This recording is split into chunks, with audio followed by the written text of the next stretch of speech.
Baik, bismillahirrahmanirrahim. Assalamualaikum warahmatullahi wabarakatuh. Izin memperkenalkan diri, saya Muhammad Ardi sebagai ketua kelompok dari kelompok 2 Pengpro kelas TIF RP 22E. Di sini kami akan mempresentasikan tentang ujian akhir semester pengalaman mengenai proyek program pengolahan data karyawan dan gaji. Baik, di sini saya dan anggota saya sendiri Muhammad Argi Bakti Saleh dengan NIM 255520113400. Lalu ada Tegar Bakti Hartanto 255520112991. Wafi Muhammad Zain 255520112009. Ratu Fadila Naim 255520113002 NIM-nya. Baik, di sini saya akan menjelaskan tentang flowchart terlebih dahulu. Pertama, pada program kita akan mulai, lalu setelah mulai akan muncul program menampilkan menu. Nah, setelah program menampilkan menu, user dapat menginput data karyawan, lalu diproses datanya, dan dihitung total gaji sesuai jabatan, lalu akan mengeluarkan dua output, yaitu notifikasi data berhasil ditambahkan dan program akan kembali menampilkan menu. Nah, setelah itu, jika user ingin mengolah data, jika iya, user bisa dapat melihat data. Ada kondisi lagi. Jika user ingin mengolah data, masuk ke kondisi kedua, lalu pengguna dapat melihat daftar data. Jika iya, maka user bisa menginput pilihan lihat data pada menu, lalu program akan memproses pilihan input, lalu program akan menampilkan daftar data. Jika tidak, user maka bisa masuk ke kondisi selanjutnya, yaitu dapat menambah data. Jika user memilih untuk menambahkan data, maka user bisa menginput pilihan tambah data pada menu, lalu program akan memproses menambah data, dan program berhasil menambah data. Jika tidak, dari kondisi sebelumnya yang dapat menambah data, maka user dapat dialihkan ke kondisi selanjutnya, yaitu dapat mengubah data. Nah, jika user ingin mengubah data, maka user akan menginput pilihan mengubah data pada menu, lalu program akan memproses mengubah data, dan program berhasil mengubah data. Nah, jika pada sebelumnya pengguna tidak ingin mengubah data, maka akan turun lagi ke kondisi selanjutnya, yaitu dapat mencari data. Maka jika pengguna dapat mencari data, pengguna bisa menginput pilihan cari data pada menu, lalu program akan memproses mencari data, dan selanjutnya program berhasil mencari data. Kita balik lagi, kalau misalkan si user tidak memilih untuk mencari data, maka akan turun lagi ke kondisi selanjutnya, yaitu menyimpan data. Jika user ingin menyimpan data, maka user menginput pilihan data pada menu, pilihan menyimpan data pada menu, lalu program akan memproses penyimpanan data, dan terakhir program akan berhasil menyimpan data. Nah, kita tarik lagi ke sebelumnya. Jika memang user tidak ingin menyimpan data, maka turun lagi ke kondisi selanjutnya, yaitu dapat menghapus data. Jika user ingin menghapus data, maka user akan menginput pilihan hapus data pada menu, lalu program akan memproses menyimpan data, lalu program berhasil menghapus data outputnya. Dan terakhir, jika pengguna tidak ingin menghapus data, pengguna bisa turun ke kondisi selanjutnya, yaitu pengguna dapat keluar dari program jika memang sudah selesai keperluan dalam mengelola datanya.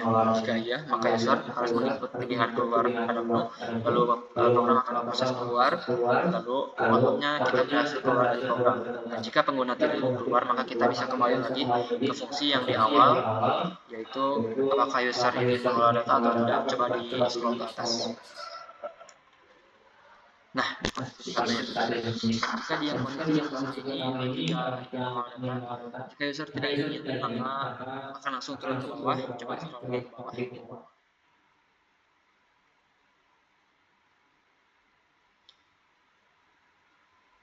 Programnya selesai. Begitupun dengan pilihan-pilihan yang lain. Jika kita ambil pilihan yang lain, maka programnya akan selesai. Seperti itu. Selanjutnya kita lanjut langsung ke bagian coding. Di sini ada fungsi mendapatkan ID karyawan, akan dilanjutkan oleh rekan saya bernama Wafi. Baik, saya Wafi Muhammadin. Di sini saya akan melanjutkan setelah tadi kita bahas flowchart. Kita mulai dari membahas untuk codingannya. Yang pertama di sini ada list kosong dengan nama data karyawan. List ini berfungsi untuk menyimpan data sementara. Jadi setiap user menambah data karyawan akan masuk ke list kosong ini. Ya. Selanjutnya, di sini kita punya fungsi pertama, yaitu mendapat ID karyawan secara otomatis.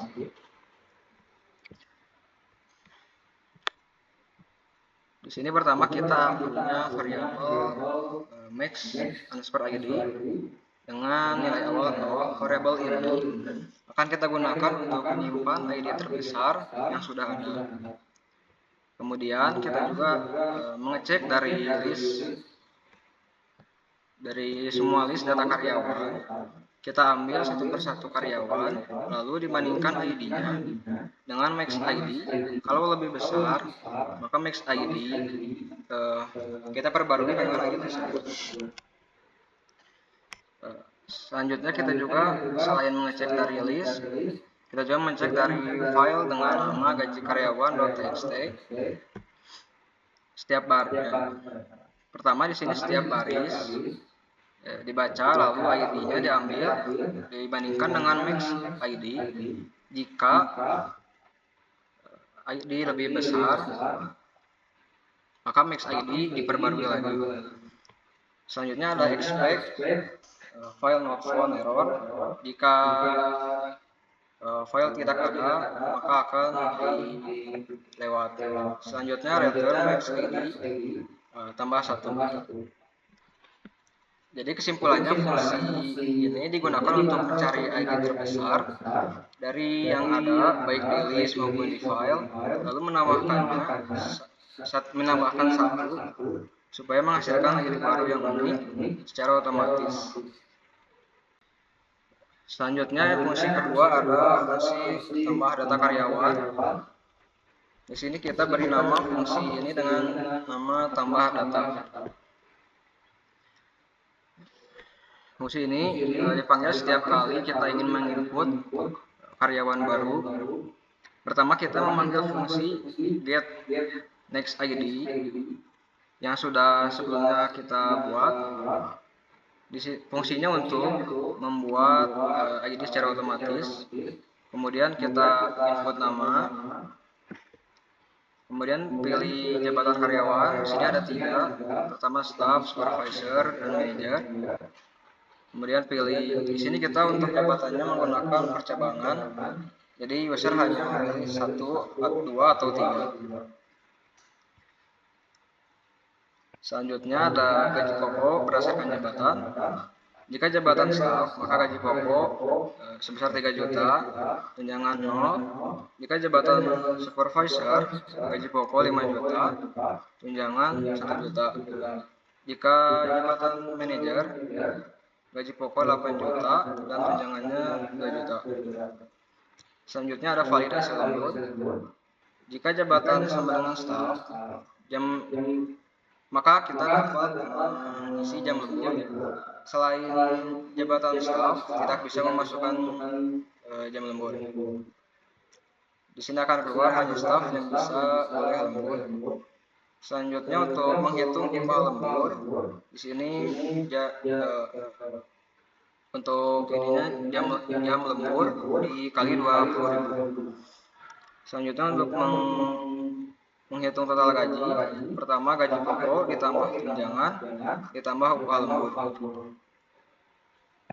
Selanjutnya di sini kita membuat sebuah dictionary dengan nama karyawan. Fungsinya untuk menggabungkan seluruh yang sebelumnya kita sudah input. Yang pertama di sini ada key ID dengan value ada karyawan, key nama dengan value nama, key jabatan dengan value jabatan, gaji pokok dengan value gaji pokok, tunjangan dengan value tunjangan, jam lembur dengan value jam lembur, kemudian upah lembur dengan upah lembur, total gaji dengan value total gaji. Selanjutnya kita tinggal menambahkan dengan menggunakan append dan memanggil dictionary yang sebelumnya kita buat bernama karyawan. Jika berhasil, maka data karyawan berhasil ditambahkan. Jika value error, input tidak berhasil, di sini jika jam lembur salah, maka pastikan jam lembur berupa angka. Selanjutnya yang ketiga, di sini kita ada fungsi tampil data karyawan dengan nama tampil underscore data.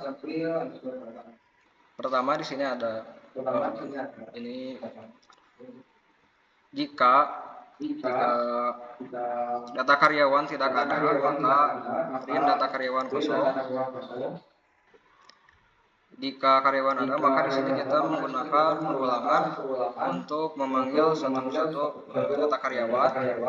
Di sini kita memanggil ID karyawan, nama karyawan, jabatan, gaji pokok, tunjangan, jam lembur, upah lembur, dan total gaji. Baik, selanjutnya ada fungsi simpan data ke file. Akan dilanjut lagi dengan saya. Baik, di sini kita membuat fungsi simpan data ke file dengan def simpan data. Lalu ada try sebagai mencegah program agar tidak langsung error. Jika terjadi masalah penyimpanan file, jadi program tetap berjalan dan menampilkan pesan yang jelas. Nah, selanjutnya ada with open gaji karyawan dengan mode W as file. Jadi kita membuka file dengan mode write, yang dimana mode write itu jika filenya belum ada, maka kita akan membuat file yang baru. Tapi jika filenya sudah ada, maka kita akan menimpa file yang sudah ada itu sebelumnya. Nah, untuk with sendiri ini memastikan file otomatis ditutup setelah selesai digunakan. Nah, selanjutnya kita pakai perulangan for karyawan di data karyawan untuk mengambil data satu persatu dari setiap dictionary. Nah, untuk line, nah ini tuh dictionary-nya yang akan dipanggil. Lalu di sini karena kita menggunakan mode W atau read, jadi file read ini berfungsi untuk menulis data ke filenya nanti. Dengan file titik write membuka line ditambah string garis miring n ini sebagai enter.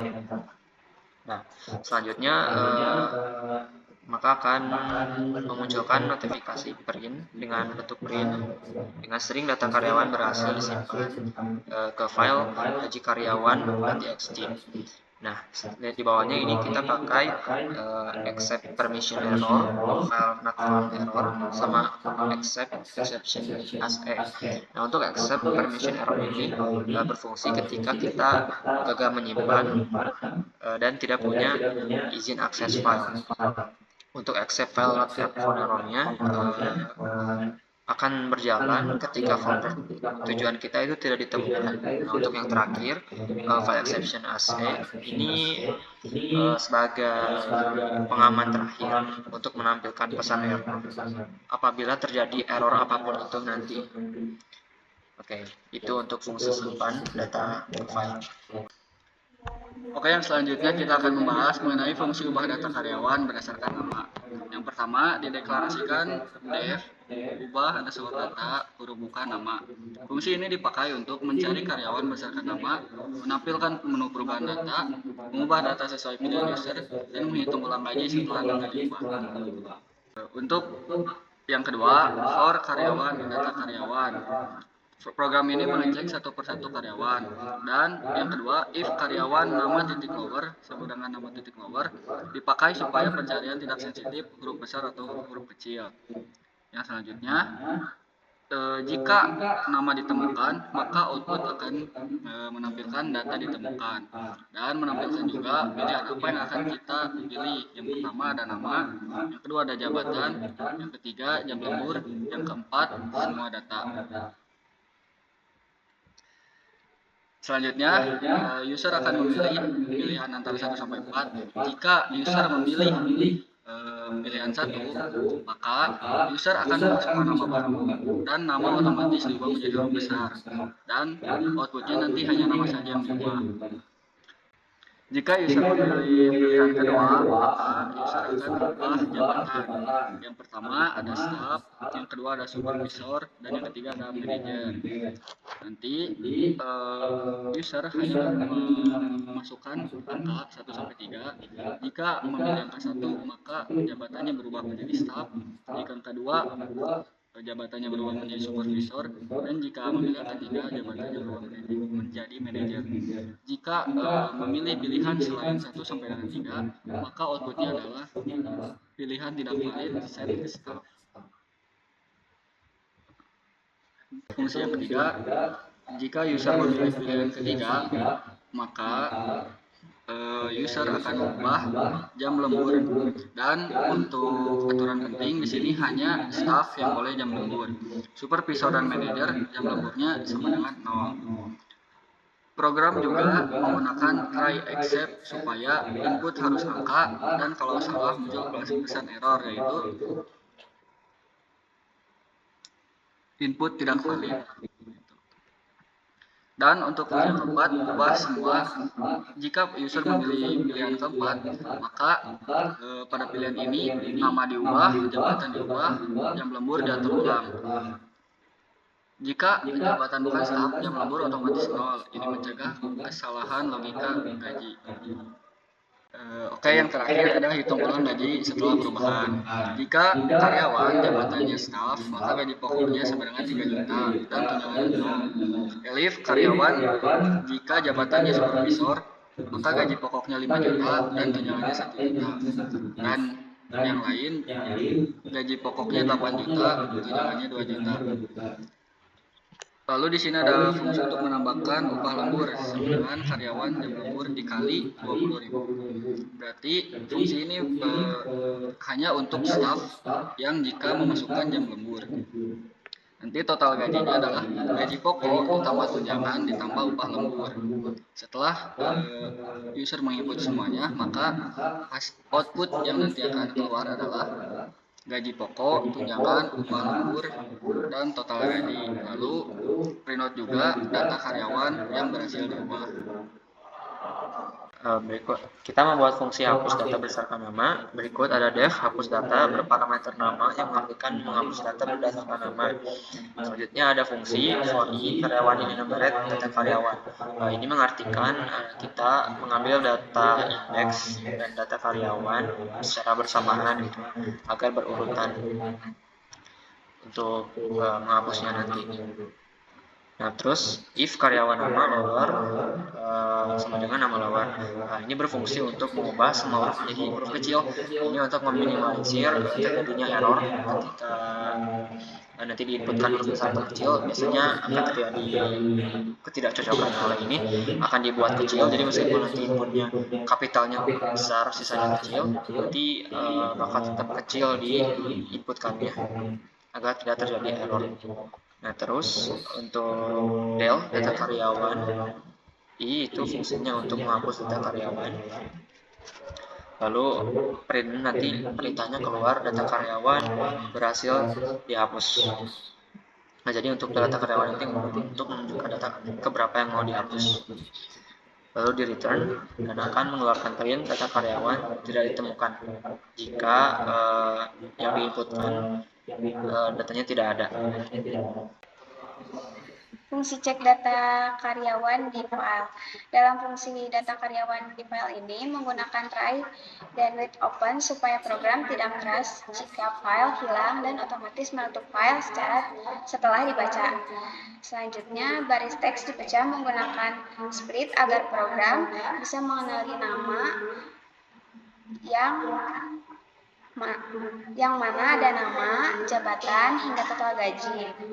Selanjutnya menggunakan lower agar pencarian nama tidak sensitif huruf kapital. Fungsi ini digunakan untuk mencari, memotong, dan menampilkan data karyawan dari file teks.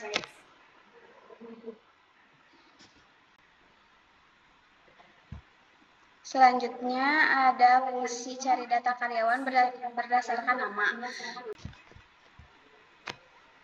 Dalam fungsi data karyawan berdasarkan nama, penggunaan lower agar pencarian tidak berpengaruh huruf besar atau huruf kecil.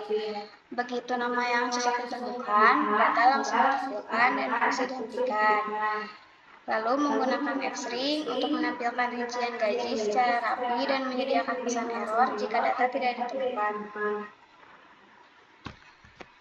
Fungsi ini berfungsi supaya program berhenti mencari setelah data ketemu. Oke, untuk yang terakhir adalah fungsi tampil menu. Tujuan dari fungsi ini adalah menampilkan menu utama program penggajian karyawan. Isi menunya adalah tambah data karyawan, tambahkan data karyawan, ubah data karyawan, cari data karyawan, simpan data karyawan ke file, hapus data karyawan, dan keluar.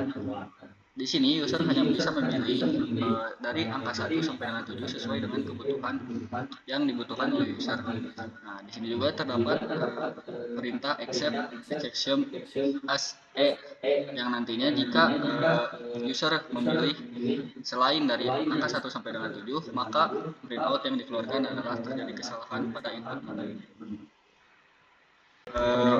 Di sini yang selanjutnya adalah jika if pilihan sama dengan 1, maka akan menambahkan data. If pilihan 2, maka akan menampilkan data.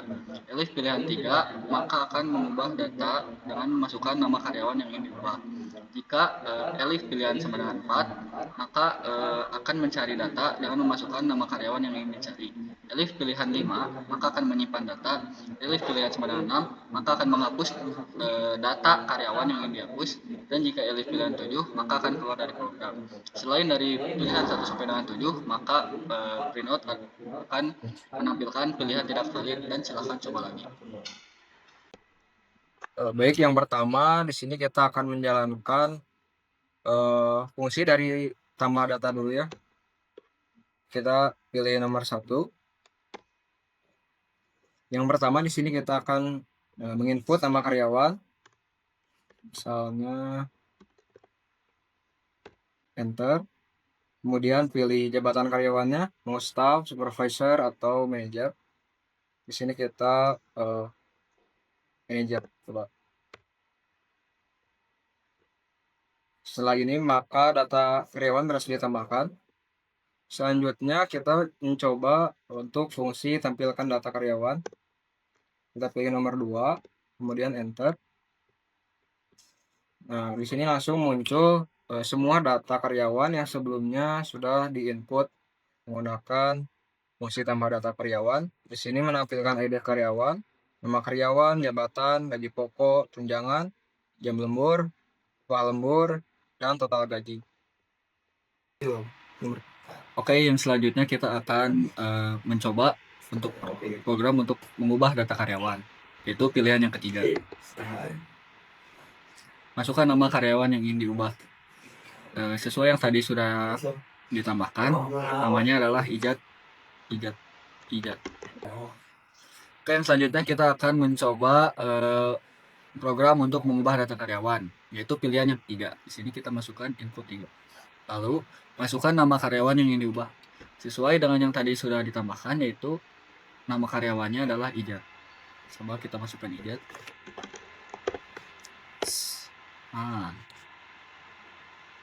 Nama Ijat sudah diinput sehingga di sini muncul data ditemukan. Lalu kita bisa memilih apa yang ingin diubah. Oke, di sini pilihannya seperti yang tadi sudah dijelaskan dalam codingan, ada nama, jabatan, jam lembur, dan yang keempat adalah semua data. Nah, coba kita pilih yang semua data.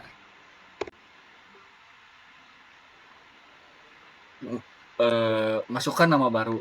Nama barunya coba jangan Ijat. Kita kasih nama panjang Ijat Panjul. Selanjutnya, maka akan diarahkan untuk setelah nama akan diarahkan untuk mengubah jabatan. Di sini kita coba untuk jabatannya adalah sebagai staff.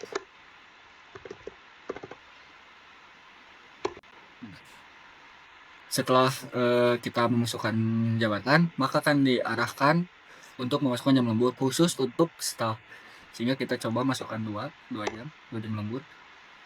Nah, Sini muncul data karyawan berhasil diubah, sehingga data yang tadi awalnya ijat kita ubah menjadi ijat panjul, dan jabatannya kita ubah menjadi staf. Selanjutnya cari data karyawan. Sini kita ketik angka 4, terus masukkan nama karyawan yang ingin dicari. Ijat panjul. Dah. Oke, selanjutnya untuk menu simpan data karyawan ke file di pilihan menu kelima. Kita langsung ketik. Nah, ini ketika di enter langsung tersimpan filenya. Data karyawan berhasil disimpan ke file gaji karyawan.txt. Kita buka filenya. Ada di sampel data tersimpan.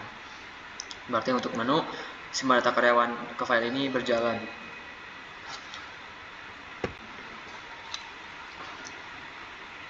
Selanjutnya, untuk di bagian hapus data karyawan, kita coba di menu nomor 6, masukkan nama karyawan yang akan dihapus.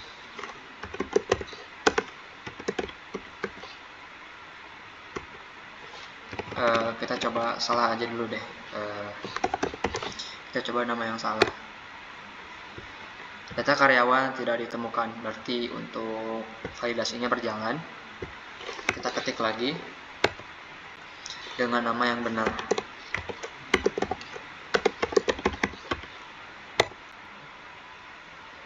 Data karyawan berhasil dihapus. Kita coba tampilkan di menu 2. Data karyawan kosong, berarti untuk menu hapus data karyawan ini berjalan. Nah, sekarang kita coba untuk keluar dari program. Keluar dari program, sudah selesai. Baik, itu mungkin untuk uji coba program. Terima kasih banyak. Baik, sekian, terima kasih dari kelompok kami. Maaf atas kurang atau salah katanya. Wassalamualaikum warahmatullahi wabarakatuh.